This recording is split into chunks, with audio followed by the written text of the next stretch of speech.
ಲೋಕಸಭೆ speaker Om Birla ವಿರುದ್ಧ ಪ್ರತಿಪಕ್ಷಗಳ ಒಂದು ಗುಂಪು ಇಂದು ಅವಿಶ್ವಾಸ ನಿರ್ಣಯ ಮಂಡಿಸಿದೆ. ಸ್ಪೀಕರ್ ಆಡಳಿತ ಪಕ್ಷಕ್ಕೆ ಅನುಕೂಲಕರ ರೀತಿಯಲ್ಲಿ ವರ್ತಿಸುತ್ತಿದ್ದಾರೆ. ವಿರೋಧ ಪಕ್ಷದ ನಾಯಕ ರಾಹುಲ್ ಗಾಂಧಿ ಅವರಿಗೆ ಮಾತನಾಡೋಕೆ ಸಮಯ ನೀಡದೆ ಪಕ್ಷಪಾತದ ಧೋರಣೆ ತಳೆದಿದ್ದಾರೆ ಎಂದು ವಿರೋಧ ಪಕ್ಷದ 118 ಸಂಸದರು ನಿರ್ಣಯಕ್ಕೆ ಸಹಿ ಹಾಕಿದ್ದಾರೆ. ಹಾಗೂ ಪ್ರಧಾನಿಯ ಮೇಲೆ ದೈಹಿಕ ದಾಳಿ ನಡೆಸಲು ವಿರೋಧ ಪಕ್ಷದ ಮಹಿಳಾ ಸಂಸದರು ಯೋಜಿಸುತ್ತಿದ್ದಾರೆ ಎಂದು ಸುಳ್ಳು ಆರೋಪ ಮಾಡಿದ್ದಾರೆ ಎಂದು ಕಾಂಗ್ರೆಸ್ ಸಂಸದ ಜಾವೇದ್ ಹೇಳಿದ್ದಾರೆ. ಇದೇ ವೇಳೆ ಎಂಐಎಂ ಸಂಸದ ಅಸಾದುದ್ದೀನ್ ಒವೈಸಿ ಮಾತನಾಡಿ, ಸ್ಪೀಕರ್ ಅವರನ್ನ ಪದಚ್ಯುತಗೊಳಿಸುವ ಪ್ರಸ್ತಾವನೆ ಪರಿಗಣನೆಯಲ್ಲಿರುವಾಗ ಸ್ಪೀಕರ್ ಕಲಾಪಗಳ ಅಧ್ಯಕ್ಷತೆ ವಹಿಸಲು ಸಾಧ್ಯವಿಲ್ಲ. ಚರ್ಚೆ ಮುಂದುವರಿಯುವ ಮೊದಲು ಯಾರು ಅಧ್ಯಕ್ಷತೆ ವಹಿಸಬೇಕು ಎಂಬುದರ ಕುರಿತು ಮೊದಲು ಒಮ್ಮತಕ್ಕೆ ಬರಬೇಕೆಂದು ಆಗ್ರಹ ಮಾಡಿದ್ರು. 272 ಬಹುಮತಕ್ಕೆ ಬೇಕಾಗಿರೋದು. 272 ಜನ ಎಗನೆಸ್ಟ್ ವೋಟ್ ಮಾಡಿರೋ ಸ್ಪೀಕರ್ಗೆ, ಅಂದ್ರೆ ಇರೋರ ಸೆಷನ್ ಅಲ್ಲಿ ಯಾರು ಇರ್ತಾರೆ ಅವರು ಎಗನೆಸ್ಟ್ ವೋಟ್ ಮಾಡಿರೋ ಸ್ಪೀಕರ್ ಇಳಿಬೇಕಾಗುತ್ತೆ ಅಂದ್ರೆ ಸರ್ಕಾರಕ್ಕೆ ದೊಡ್ಡ ಮುಜುಗರ. ನಂತರ ಅದು ಆಗೋಗುತ್ತದೆ. ಇನ್ನೂ ಒಂದು ಸ್ವಲ್ಪ ಬಲವಾಗಿ ಉಳ್ಕೊಂಡಿದೆ NDA, ಕುಸ್ತಿಲ್ಲ. ಇರಾನ್ ಹಾಗೂ ಇಸ್ರೇಲ್ಗೆ ಪ್ರಧಾನಿ ನರೇಂದ್ರ ಮೋದಿ ಒಂದೇ ಒಂದು ಫೋನ್ ಕಾಲ್ ಮಾಡಿದ್ರೆ ಯುದ್ಧದ ಸಮಸ್ಯೆ ಬಗೆಹರಿಲಿದೆ. ಈಗಂತ ಭಾರತದ ಮೊದಲ UAE ರಾಯಭಾರಿ ಹುಸೇನ್ ಹಸನ್ ಮಿರ್ಜಾ ಹೇಳಿದ್ದಾರೆ. ನಮ್ಮ ನೆಲದಲ್ಲಿ ಆಗುತ್ತಿರ್ತಕ್ಕಂಥ ಯುದ್ಧವನ್ನ ಪ್ರಧಾನಿ ಮೋದಿಯಿಂದ ಮಾತ್ರ ನಿಲ್ಲಿಸಲು ಸಾಧ್ಯ. ನಿಜವಾಗಿ ಹೇಳಬೇಕಂದ್ರೆ ಈ ಯುದ್ಧದಲ್ಲಿ ನಾವ್ಯಾಕೆ ಒಳಗಾಗಿದ್ದೇವೆ ಅನ್ನೋದೇ ಗೊತ್ತಿಲ್ಲ. ಅಬುದಾಬಿ ಸೂಕ್ಷ್ಮ ಭೌಗೋಳಿಕ ವಲಯದಲ್ಲಿ ಇದ್ದು ಅಬ್ರಹಾಂ ಒಪ್ಪಂದದ ಪ್ರಕಾರ ಇಸ್ರೇಲ್ನ ಪಾಲುದಾರ ರಾಷ್ಟ್ರವಾಗಿದ್ದು ಇರಾನ್ನ ನೆರೆಹೊರೆಯ ದೇಶವೂ ಆಗಿದೆ. ಇದರಿಂದ ಅರಬ್ ರಾಷ್ಟ್ರಗಳ ಒಕ್ಕೂಟಕ್ಕೆ ಇದು ಉಪಯುಕ್ತವಾಗಿದ್ದು ಎರಡೂ ದೇಶಗಳ ನಡುವೆ ನಾವು ಮಾತುಕತೆ ನಡೆಸಬಹುದಾಗಿದೆ. ಅಲ್ಲದೆ ಪ್ರಧಾನಿ ಮೋದಿಯವರ ಬಗ್ಗೆ ಗಲ್ಫ್ ನಾಯಕರಿಗೆ ಗೌರವ ಇದೆ. ಅಷ್ಟೇ ಅಲ್ಲ, ಸಾರ್ವಜನಿಕವಾಗಿ ಹಾಗೂ ಉದ್ಯಮಿಗಳೊಂದಿಗೆ ಉತ್ತಮ ಸಂಬಂಧ ಇದೆ. ಈ ವಿಶ್ವಾಸದಿಂದ ಎರಡೂ ಕಡೆಯ ಸಂಘರ್ಷಕ್ಕೆ ಕೊನೆ ಹಾಡೋಕೆ ಸಾಧ್ಯ. ನಮ್ಮ ನೆಲದಲ್ಲಿ ಆಗುತ್ತಿರುವ ಯುದ್ಧವನ್ನ ಪ್ರಧಾನಿ ಮೋದಿಯಿಂದ ನಿಲ್ಲಿಸಲು ಸಾಧ್ಯ ಎಂದು UAE ರಾಯಭಾರಿ ಹುಸೇನ್ ಹಸನ್ ಮಿರ್ಜಾ ವಿಶ್ವಾಸ ವ್ಯಕ್ತಪಡಿಸಿದ್ದಾರೆ. ಹುಸೇನ್ ಹಸನ್ ಮಿರ್ಜಾ, ನಿಮಗೆ ವಿಶ್ವಾಸ ಇದೆ, ಮೋದಿಗೆ ವಿಶ್ವಾಸ ಇದ್ರೆ ಮಾಡ್ತಾರೆ. ಯಾಕೆ ನೀವುಗಳೆಲ್ಲ ನಮ್ಮನ್ನು ತಂದು ಮಧ್ಯ ಹಾಕ್ಬಿಟ್ಟು ನಮಗೂ ಗುಮ್ಸ್ತೀರಿ? ಪುಣ್ಯಕ್ಕೆ ಇರಾನ್ ಅವ್ರು ನಮ್ಮ ಕಡೆ ತಿರ್ಸಿಲ್ಲ ಕ್ಷಿಪಣಿಗಳನ್ನ ಅಲ್ವಾ? ನೋಡ್ಬೇಕು, ನಮ್ದು ಗೊತ್ತಾಗಿರೋದು. ಬಟ್ ನಮ್ಮ ಪಾಕಿಸ್ತಾನ ಯುದ್ಧ ಬರೀ ಗಂಟೆಗಳ ಲೆಕ್ಕನಲ್ಲಿ ನಡೆದಿದೆ. ಇರಾನ್ ವಿರುದ್ಧ ಇಸ್ರೇಲ್ ಆ ಯುದ್ಧ ದಿನಗಳ ಗಟ್ಟಲೆ ನಡೀತಾ ಇದೆ.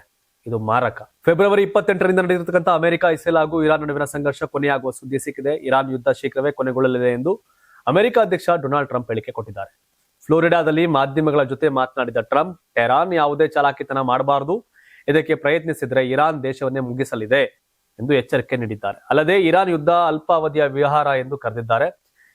ವಿರಹ ಅಂತ. ಇರಾನ್ನ ವಾಯುನೆಲೆ, ನೌಕಾನೆಲೆ ಎಲ್ಲವೂ ಧ್ವಂಸವಾಗಿದೆ, ಸಂಪರ್ಕವೇ ಕಡಿತಗೊಂಡಿದೆ. ಹಾಗಾಗಿ ಯುದ್ಧದಲ್ಲಿ ಅಮೆರಿಕ ಹಾಗೂ ಮಿತ್ರ ರಾಷ್ಟ್ರಗಳ ಗೆಲುವಾಗಿದೆ ಎಂದು ಘೋಷಿಸಿಕೊಂಡ್ರು.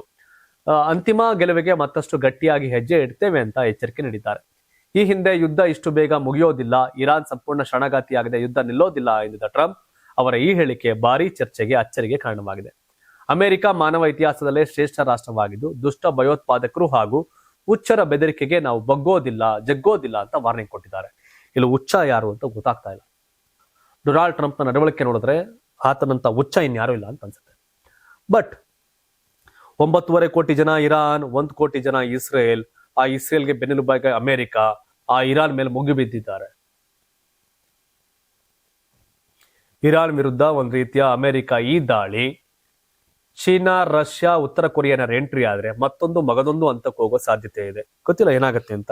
Karnataka TV leader awards 2025 best MP 2025 Jagadish Shettar Belagavi ಸಂಸದ, ಡಾಕ್ಟರ್ CN ಮಂಜುನಾಥ್ ಬೆಂಗಳೂರು ಗ್ರಾಮಾಂತರ ಸಂಸದ, ಪ್ರಭಾ ಮಲ್ಲಿಕಾರ್ಜುನ್ ದಾವಣಗೆರೆ ಸಂಸದೆ, ಡಾಕ್ಟರ್ K ಸುಧಾಕರ್ ಚಿಕ್ಕಬಳ್ಳಾಪುರ ಕ್ಷೇತ್ರ ಸಂಸದ, ಶ್ರೇಯಸ್ ಪಟೇಲ್ ಹಾಸನ ಕ್ಷೇತ್ರ ಸಂಸದ, ಮಲ್ಲೇಶ್ ಬಾಬು ಕೋಲಾರ ಕ್ಷೇತ್ರ ಸಂಸದ, ಸಾಗರ್ ಖಂಡ್ರೆ ಬೀದರ್ ಕ್ಷೇತ್ರ ಸಂಸದ, ಕ್ಯಾಬ್ ಬ್ರಿಜೇಶ್ ಚೌಟಾ ದಕ್ಷಿಣ ಕನ್ನಡ ಕ್ಷೇತ್ರ ಸಂಸದ, ತೇಜಸ್ವಿ ಸೂರ್ಯ ಬೆಂಗಳೂರು ದಕ್ಷಿಣ ಸಂಸದ, ಸುನಿಲ್ ಬೋಸ್ ಚಾಮರಾಜನಗರ ಕ್ಷೇತ್ರ ಸಂಸದ, PC ಮೋಹನ್ ಬೆಂಗಳೂರು ಕೇಂದ್ರ ಸಂಸದ, ಕುಮಾರ್ ನಾಯಕ್ ರಾಯಚೂರು ಕ್ಷೇತ್ರ ಸಂಸದ. ಕರ್ನಾಟಕ ಟಿವಿ ವಾಟ್ಸ್ಆಪ್ ಚಾನೆಲ್ ಮೂಲಕ ವೋಟ್ ಮಾಡಿ ಹಾಗೂ ಇವರಲ್ಲಿ ಬೆಸ್ಟ್ MP ಯಾರು ಕಮೆಂಟ್ ಮಾಡಿ. ನೀವು ಸಣ್ಣ ಆಗ್ಬೇಕಲ್ವಾ? ಅದು ಒಂದು ಉತ್ತಮ ಆಹಾರದಿಂದ ಸಣ್ಣ ಆಗ್ಬೇಕಲ್ವಾ? ಪ್ರತಿದಿನ ನಮ್ಮ ಜೀನಿ ಸ್ಲಿಮ್ನ ಯೂಸ್ ಮಾಡಿ ಯಾವುದೇ ಸೈಡ್ ಎಫೆಕ್ಟ್ ಇಲ್ದಂಗೆ ನೀವು ಸಣ್ಣ ಆಗ್ತೀರಾ.